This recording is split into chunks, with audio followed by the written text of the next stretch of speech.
Let's not sugarcoat this. If you were dropped into the middle of a Crusader siege, you'd die. Quickly. And not in some glorious, slow-motion sword fight. No, you'd die of thirst, starvation, disease, or panic, possibly all at once. This wasn't a camping trip with swords. Crusader sieges were a brutal, rotting meat grinder of suffering, chaos, and survival on the thinnest edge. It's fun to romanticize knights and castles, until you realize your average medieval soldier probably smelled like fermented goat and hadn't seen a bath since Pentecost. Let's time travel. It's the year 1097. You're part of the First Crusade, slogging your way across Anatolia. You're hungry, dirty, exhausted, and already wondering what you signed up for. You don't speak the local language, half your group has dysentery, and the other half is arguing about whether Jesus wants you to sleep on your left or right side. Morale is low, hygiene is non-existent, and you've still got a city to siege.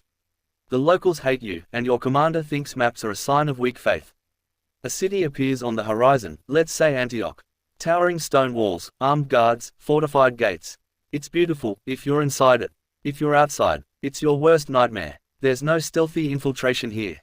No clever Hollywood breach with one well-placed rope. You're going to surround this place, cut off its food supply, and wait. And wait, and wait. Meanwhile, your own food. Gone in a week. Water. Muddy and mosquito-filled. Congrats, you've just entered a medieval siege. Population, increasingly fewer every day. Sieges weren't about bravery, they were about attrition. Your job as a crusader is to outlast the defenders, not outfight them. You camp just out of arrow range, dig trenches, and build earthworks. If you're lucky, the engineers roll in with siege towers or battering rams. If not, grab a shovel. You're part of the labor crew now. No armor, no glory, just hours of digging in the hot sun, surrounded by flies and the smell of death. Because people are already dying, not from swords, but from bad water, infected wounds, and malnutrition. Inside the city, things are just as bleak. The defenders are rationing food, boiling leather for soup, and wondering how long they can hold out. Children cry from hunger. Mothers beg soldiers for scraps. The city's wells might be poisoned. And every night, they hear the enemy singing hymns outside their gates, not uplifting ones, either. The kind of hymns that say, "We're gonna burn this city and everyone in it for the glory of Christ." People start panicking. Some sneak out. Others give up. All of them are starving. Let's talk about the real killer in Crusader sieges, disease. Soldiers lived packed in close quarters, with poor hygiene and worse sanitation. Latrines overflowed. Garbage piled up. Rats were everywhere. Flies landed on everything, wounds, food, dead bodies. Dysentery, typhus, and the plague ran rampant. If you got a scratch on your hand, there was a good chance you'd be dead in a week. Doctors. Medieval medicine was mostly bloodletting and prayers. Your best hope was to not get sick at all, which was impossible. And then there's the psychological warfare. The defenders might catapult dead animals or human heads into the Crusader camps. You'd wake up to find a severed leg in your tent. Or worse, your friend, alive yesterday, is now just a torso.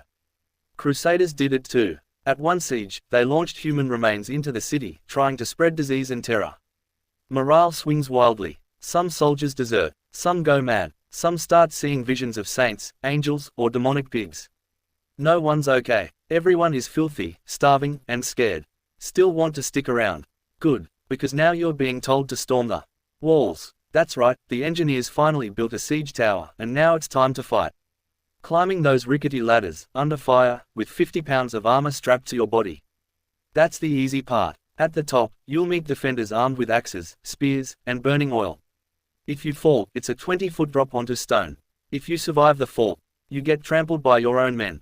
Some siege assault waves lost over half their attackers in minutes. Let's say, somehow, miraculously, the city falls. The gates are open. The defenders are dead or surrendered. You rush in expecting loot, glory, and rest. Instead, chaos. Fires rage. Screams echo through the narrow streets. Your fellow crusaders, your friends, are massacring civilians, torching buildings, and looting churches.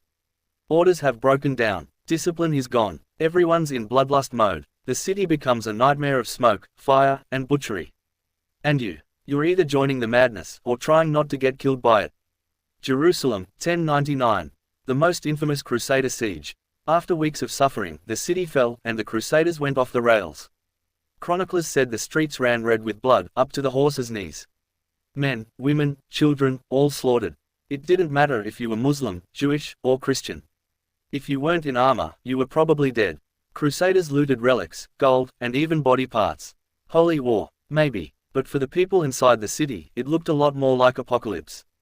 If you weren't a soldier, say, a squire, servant, or peasant, your odds were even worse. You'd be on trash detail, corpse cleanup, or digging latrines. No armor, no weapon, no protection.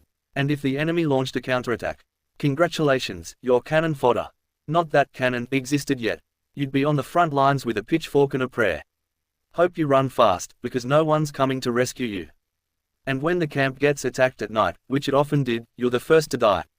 Let's not forget the animals. Horses died constantly, from exhaustion, thirst, or wounds. Without horses, supply lines crumbled. No food, no gear, no transport. Some crusaders ended up eating their horses. Others ate leather, or bark, or each other. Yes, cannibalism happened. At the siege of Maharat al-Numan, 1098, crusaders literally cooked human flesh.